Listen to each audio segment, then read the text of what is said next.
Hello students, I am Amita, your biology teacher. Welcome you all in today's online class. Students, today we are going to study pedigree analysis. क्योंकि हम genetics का portion कर रहे हैं और genetics में अगर हम पेडिग्री एनालिसिस मिस कर दें तो जेनेटिक्स का पूरा पोर्शन है वो इनकम्प्लीट होगा. It is so important. Pedigree analysis humans में किया जाता है यह जानने के लिए कि ह्यूमन में ट्रेट्स या करैक्टर्स या कोई जेनेटिक डिसऑर्डर कैसे ट्रांसमिट होता है. हमारे ग्रैंड पेरेंट्स से पेरेंट्स तक, पेरेंट्स से हम तक और फ्यूचर जनरेशन में कोई जेनेटिक डिसऑर्डर है या कोई पर्टिकुलर करैक्टर है वो कैसे पास ऑन होता है, उसके लिए हमें पेडिग्री एनालिसिस करना पड़ता है. In the previous lectures, we have studied Mendelism.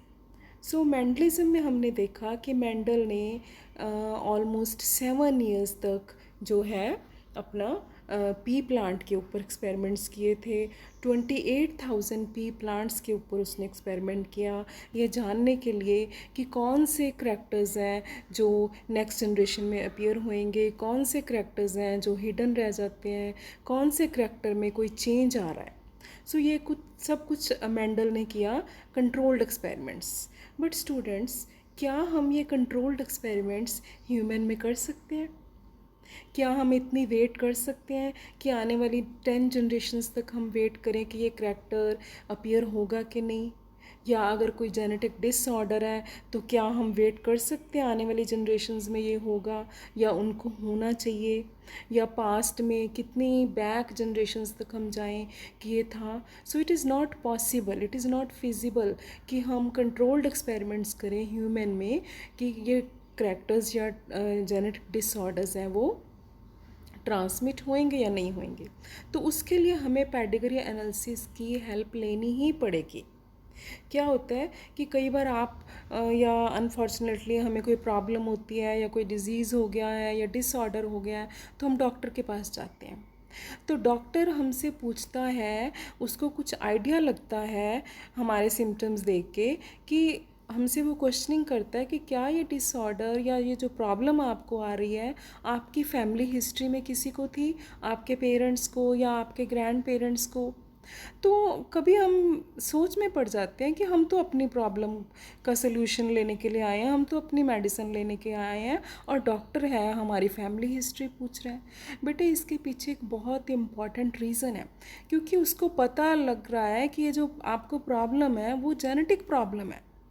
ये जो प्रॉब्लम है ये ट्रांसमिट हुई है कहीं ना कहीं. ये आपकी जो पास्ट जनरेशन है, फैमिली हिस्ट्री है, लीनिएज है, या हम कह सकते हैं कि वंश है, उसमें ये प्रॉब्लम थी किसी को, उसको आइडिया लग जाता है. इसीलिए वो हमसे इस टाइप की क्वेश्चनिंग या इस टाइप की इंक्वायरी करता है जिसको हम कहते हैं पेडिग्री एनालिसिस. सो हम उसको बताना शुरू करते हैं कि हाँ जी हमें लगता है कि हमारे ग्रैंड पेरेंट्स को ये प्रॉब्लम थी. उसमें भी हम बताते हैं. फिर वो हमसे पूछता है कि ग्रैंड पेरेंट्स में आपके जो ग्रैंड पा को थी या ग्रैंड मदर को थी या आपकी मदर को थी. तो हमें जितनी नॉलेज होती है हम उसको बताते हैं कि हाँ जी ये थी प्रॉब्लम, तो हमें 100% श्योर है कि ये प्रॉब्लम थी. लेकिन कई बार ऐसा भी होता है कि हम उसको बोलते हैं कि हमें आइडिया नहीं है, प्रॉब्लम तो थी लेकिन ग्रैंड फादर को थी या ग्रैंड मदर को थी, हमें कुछ याद नहीं है. सो डॉक्टर बोलता है कि no problem.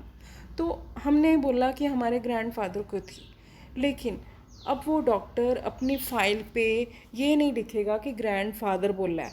He will draw a square, that means कि मेल को थी. सो ये मेल का सिंबल है, वो पेडिग्री सिंबल्स ड्रॉ करेगा.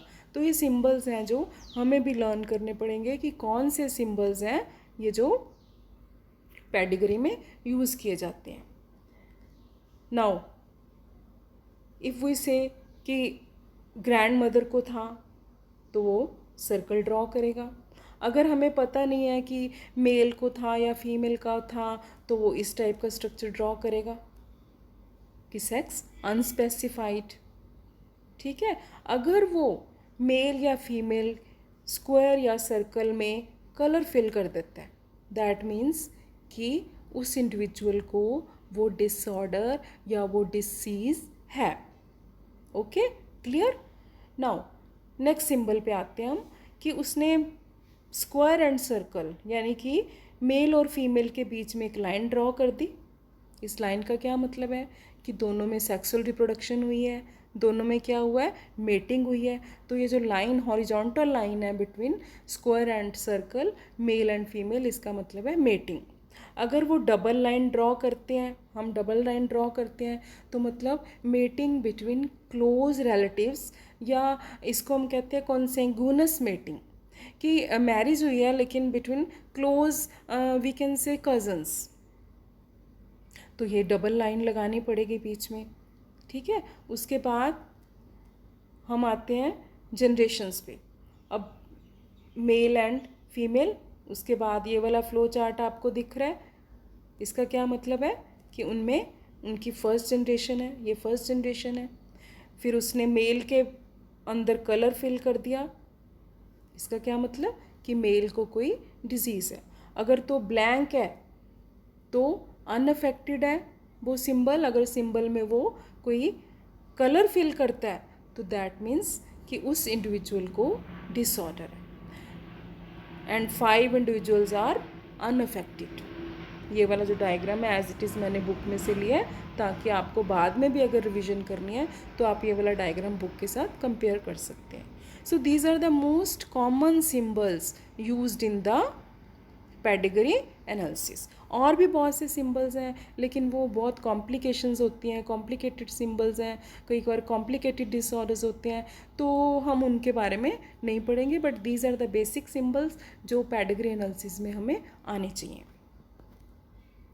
नाउ नेक्स्ट, अब हमने मेंडेलियन इनहेरिटेंस की है, उसमें हमें पता है कि जो मेंडेलियन डिसऑर्डर्स हैं वो जो म्यूटेटेड जीन्स हैं they can be present on the autosomes, तो हम कहेंगे ऑटोसोमल इनहेरिटेंस है। ऑटोसोम्स में भी डोमिनेंट भी हो सकती है, रिसेसिव भी हो सकती है।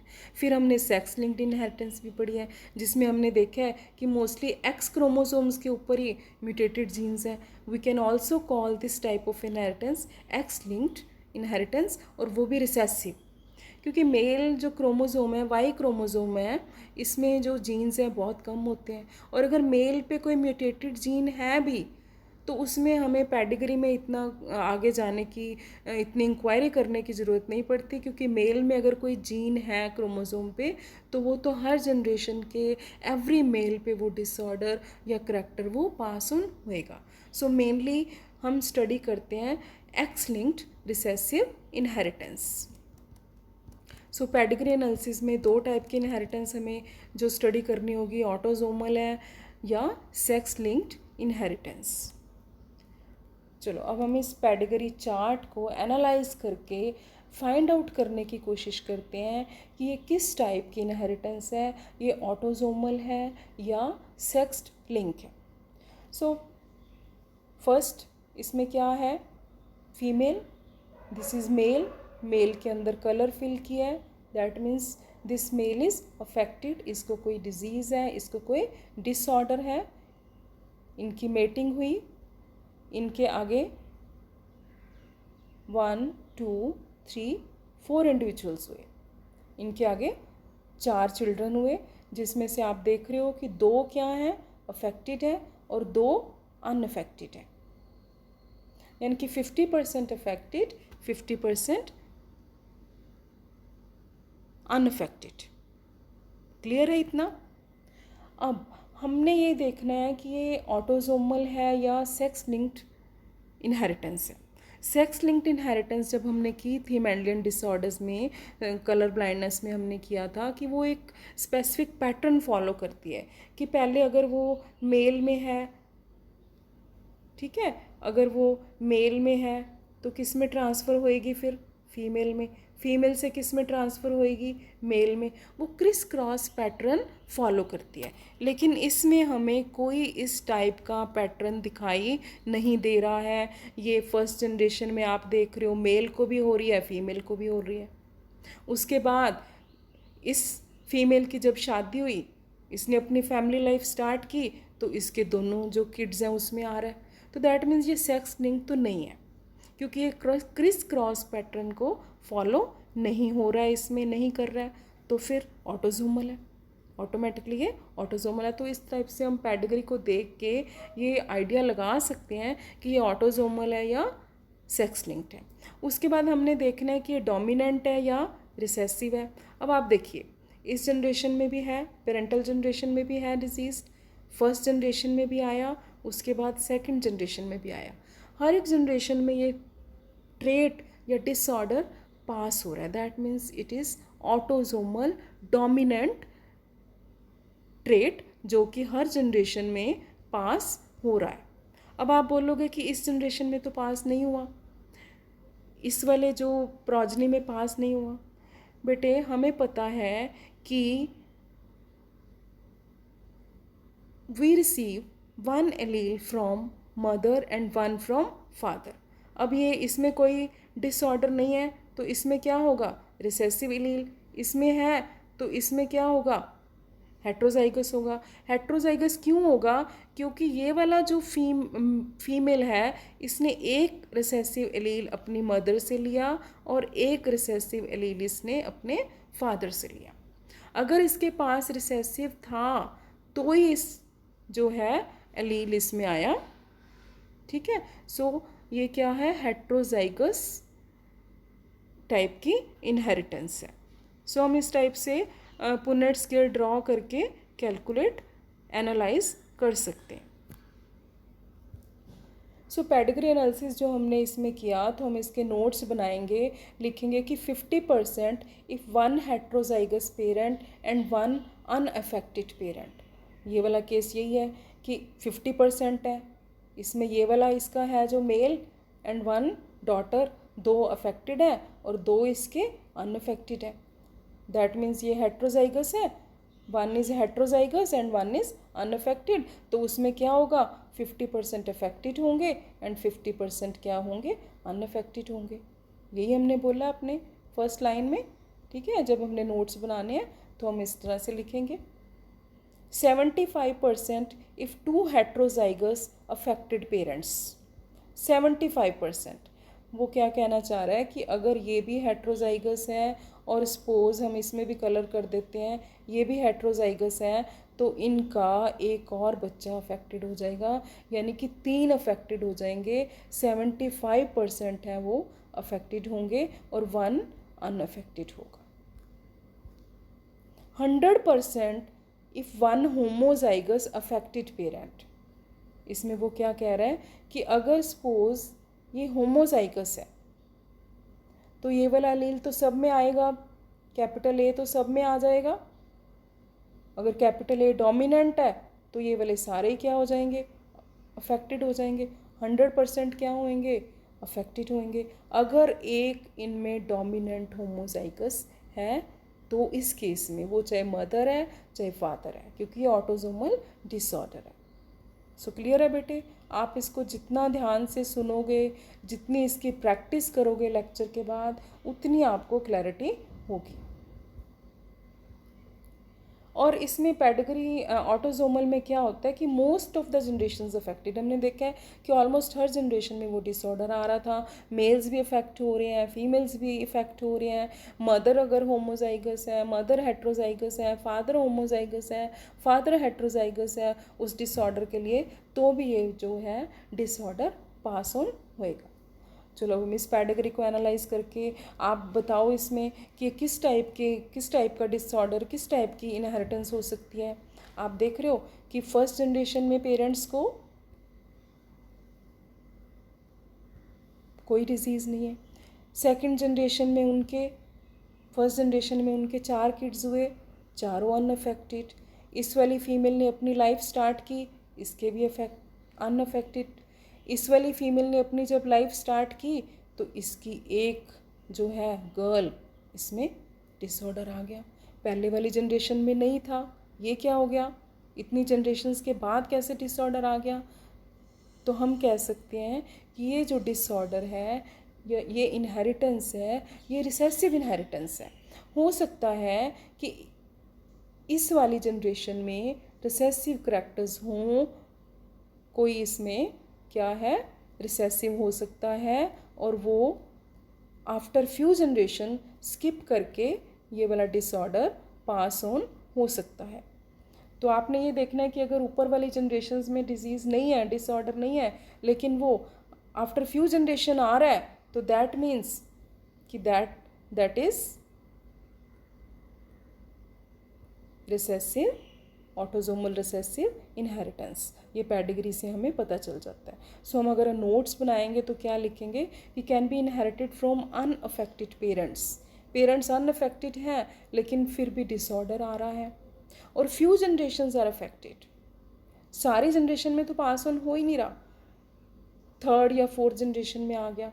उसके बाद हम ये प्रिडिक्ट कर सकते हैं कि 3-4 जनरेशन के बाद ये फिर आ सकता है। प्रोबेबिलिटी है कि आफ्टर स्किपिंग जनरेशन ये फिर अराइज हो सकता है। So it is autosomal recessive inheritance. Now let's try to find out which type of inheritance is this. ये पेडिग्री चार्ट हमें दिया हुआ है। तो इसमें हम क्या देख रहे हैं कि पेरेंट्स अनइफेक्टेड हैं, इनके आगे 4 किड्स हुए, जिसमें से मेल को डिजीज़ हुआ, ठीक है। उसके बाद क्या हुआ कि इस फीमेल ने जब अपनी लाइफ स्टार्ट की तो इसके आगे मेल को हुआ। यानी कि हमें दिखाई दे रहा है क्लियरली कि मेल्स ही इफेक्टेड हो रहे हैं। और हमने सेक्स लिंक्ड इनहेरिटेंस में क्लियरली पढ़ा था कि males are more affected in case of X linked recessive inheritance.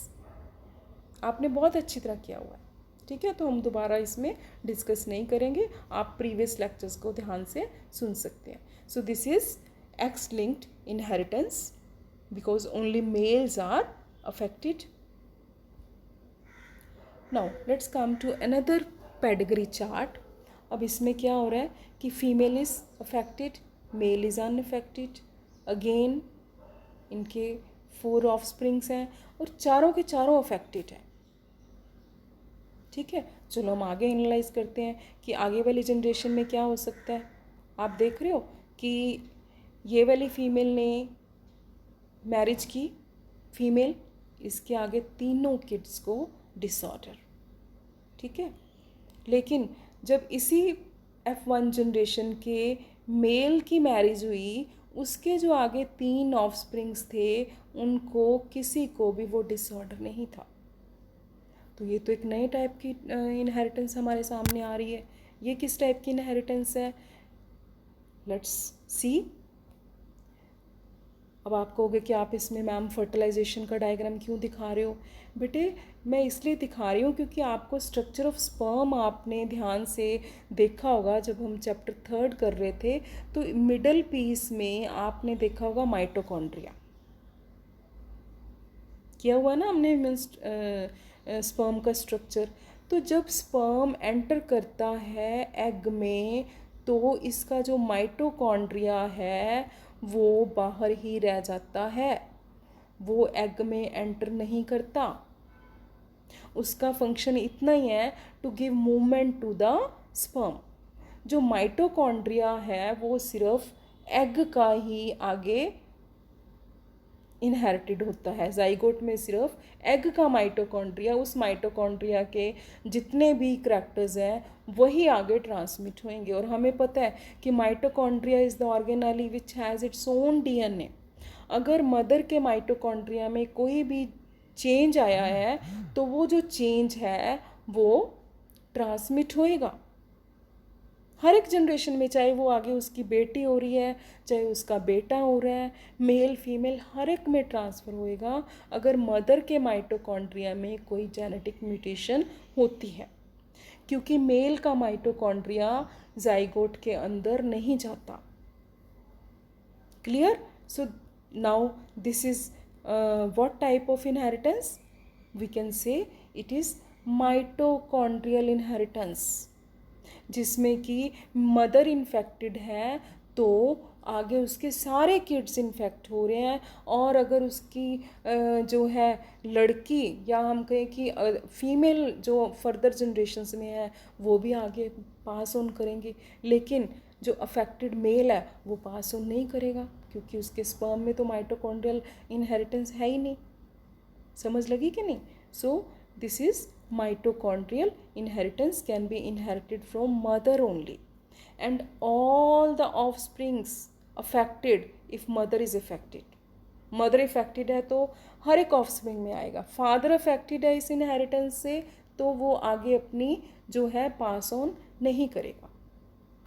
Clear? So let move to the next slide. ये वाला जो डायग्राम है एज इट इज़ बेटे मैंने बुक से लिया है ताकि आप जो हमारी बुक का डायग्राम दिया हुआ है उससे फेमिलियर हो. ये वाले डायग्राम में आप देख रहे हो कि दिस इज़ ऑटोजोमल डोमिनेंट. ये तो अब हमने कर लिया है. ठीक है कि ये वाली हो. Let's move to the last slide. This one, this is autosomal dominant और बुक में जो एग्जांपल दी हुई है वो है मायोटोनिक डिस्ट्रोफी. क्योंकि हमारी बुक में ये एग्जांपल दी हुई है तो हमें इसका मीनिंग पता होना चाहिए ये किस टाइप का डिसऑर्डर है. मायोटोनिक डिस्ट्रोफी मींस कि एक जेनेटिक डिसऑर्डर है, ऑटोजोमल डोमिनेंट है. तो इसमें क्या होता है कि जो ह्यूमन बॉडी की मसल्स हैं वो ग्रेजुअली डीजनरेट होना शुरू हो जाती हैं. तो इस डिसऑर्डर को बोलते हैं मायोटोनिक डिस्ट्रोफी. सेकंड जो डायग्राम है वो ऑटोजोमल रिसेसिव का है. इसकी भी हमने बहुत अच्छी तरह से सिकल सेल एनीमिया की एग्जांपल की हुई है. It is autosomal recessive inheritance. So students this is all about pedigree analysis. I hope कि तुहानू अच्छी तरह नाल आ गया होएगा. बेटे आप जितनी इसकी प्रैक्टिस करोगे उतना आपकी जो क्लैरिटी है वो बढ़ेगी. क्योंकि पेडिग्री एनालिसिस में कई बार जो है हमें न्यूमेरिकल्स भी करने पड़ते हैं, हमें रेशो निकालनी पड़ती है. तो उसके लिए practice is must. Thank you. Have a nice day.